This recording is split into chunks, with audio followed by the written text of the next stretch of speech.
Jimmy Grant, my character, is a motivated, focused student who's got his goals ahead of him. He knows what he wants in life, and there's nothing real that makes him really sad or upset, or there's nothing going on really troublesome in his life. Everything's going fine. He's really committed to what he wants, which we're kind of saying as a sport kind of career. He's going into a direction of sport. He's interested in fitness and stuff like that.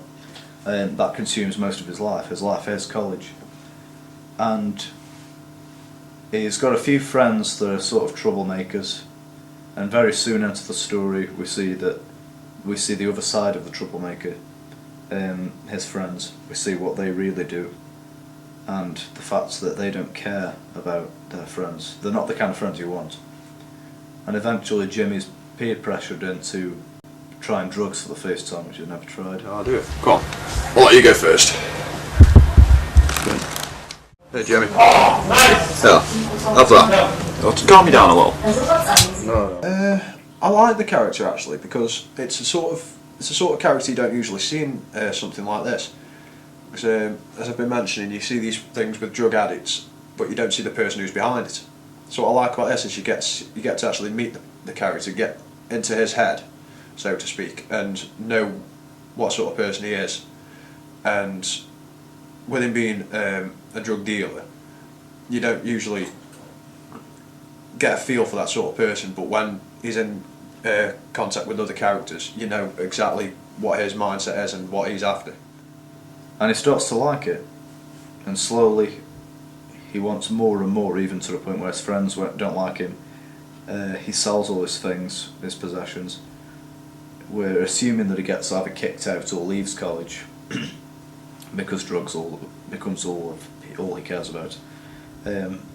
Really strong addict. Then he gets into a lot of trouble through his addiction.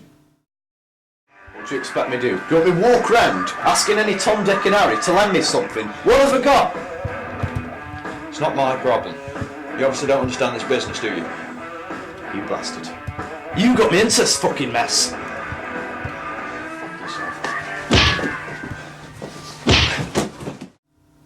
There's a few points where we were going, I don't know whether we have yet, I hope we have, where we show that he almost fights the addiction.